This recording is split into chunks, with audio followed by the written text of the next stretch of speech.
Every single person here today woke up bone dead tired. We all felt that. Every educator, every doctor, every civil servant, everyone knows that feeling of weariness. And those politicians have never felt that, not a day in their lives. So we're striking today because the government unfortunately slaps us in the face by saying we can have a tiny little pay rise and then not funding it.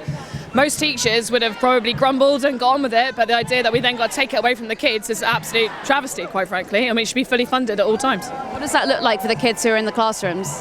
What it looks like is bigger class sizes because you can't hire as many teachers, less teaching assisting and learning support assistants as well, less resources, teachers' workload increasing even more than it already is, and just generally people leaving the profession.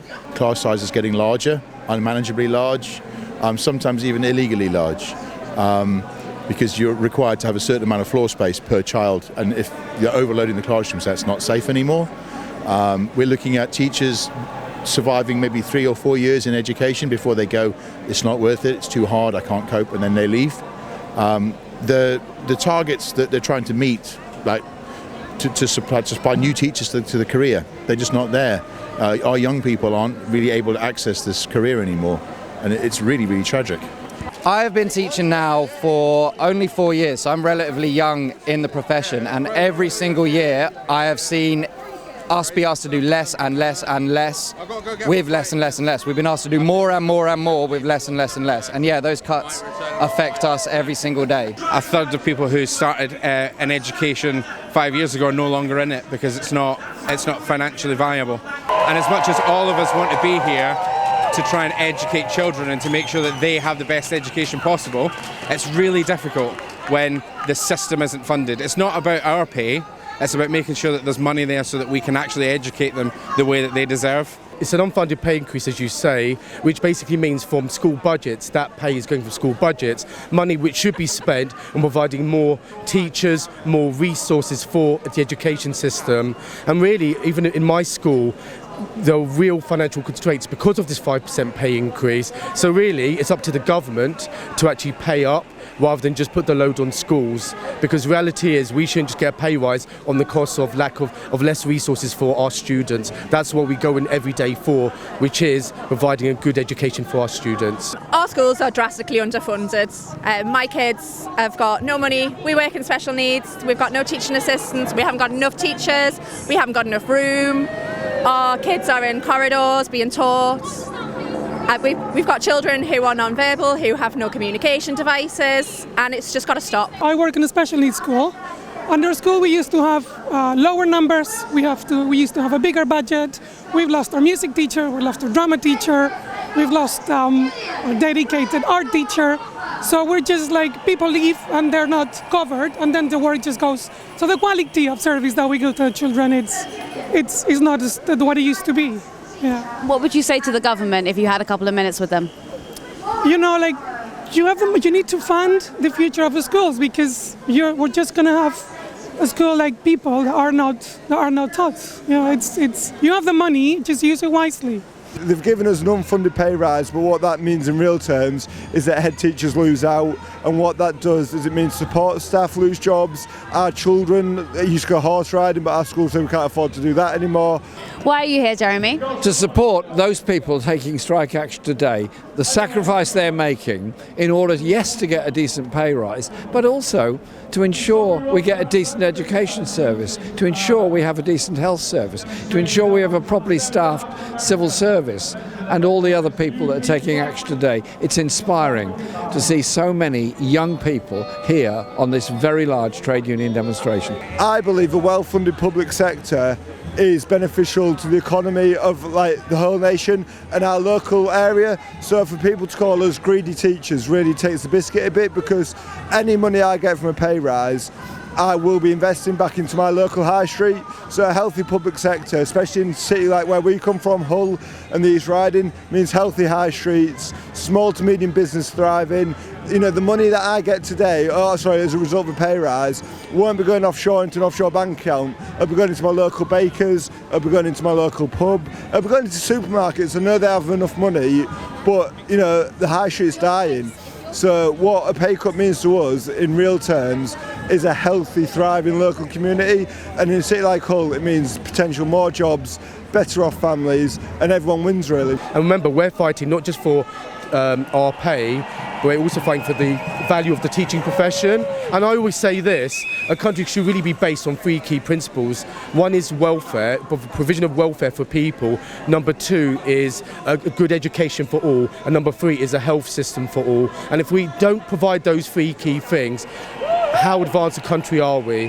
What would you say to the politicians who think that you have it quite easy? You get a lot of time off, you finish your day at 3:30. I mean, what would you say to that?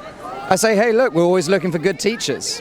You know, every single person here today woke up bone dead tired. We all felt that. Every educator, every doctor, every civil servant, everyone knows that feeling of weariness. And those politicians have never felt that, not a day in their lives. So I can't really say what I'd say to them, frankly. What would you say to the politicians who argue, well, you get a lot of time off per year and your school day finishes at 3:30? What would you say?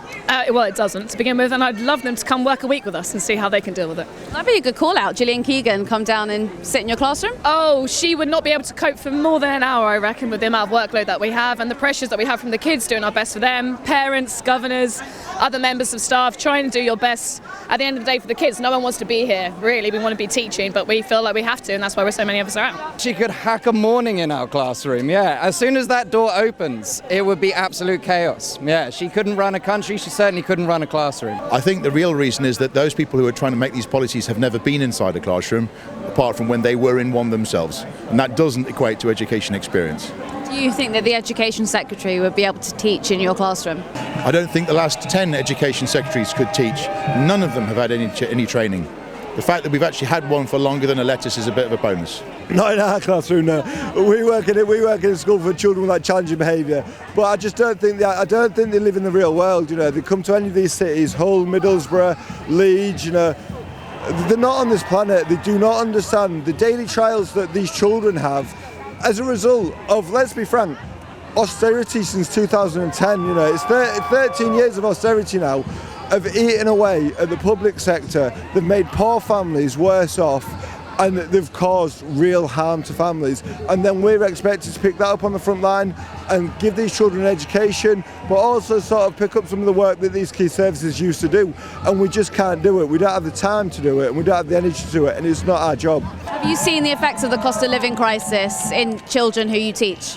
Yeah, so that is probably the hardest thing for us to see every single day. So schools, because of the complete mismanagement of our country, of our economy, of our lives by this government and successive governments, schools have become the first point of call and the last point of call for a lot of social services. And so when you see cost of living crisis hitting our schools, I'm talking obviously children with no food, children not with the right clothes, parents who come to school like tired, their fingers are like red and raw from like the cleaning chemicals that they have to work with. They're bus drivers, they're NHS workers, they're porters, they're cleaners, and they are working their hearts out to provide for their children, and it's not enough. It's still not enough. And we just had parents' evening, and I was talking about this with a mother, and she was crying, you know, about her situation. And, you know, what can I do but tell her child is safe in my class, and that's it? What can I do? Have you had to refer any children or their families to food banks? So at that level, I am but a lowly classroom teacher. And so all schools, we have had to become experts in navigating the bureaucracy of what little social care there is in this country. And so what I have to do if I notice this is I have to refer it through our safeguarding reporting mechanism to our designated safeguarding lead, who liaises with the council, who liaises with food banks. But far too often, because of cuts to social care in this country, when we do refer a child, or we ring up the local authority, or we ring up whoever we need to call, the phone just rings and rings and rings because there's no one at the other end. What do you think that says about Britain? Well, it's broken. Working class communities deserve as good or better than what the wealthiest get. And it's also our politicians. A lot of them are from private schools. Well, I've been in Parliament a long time, and I'm fed up with hearing dormitory tales and public school hijinks stories in the tea room.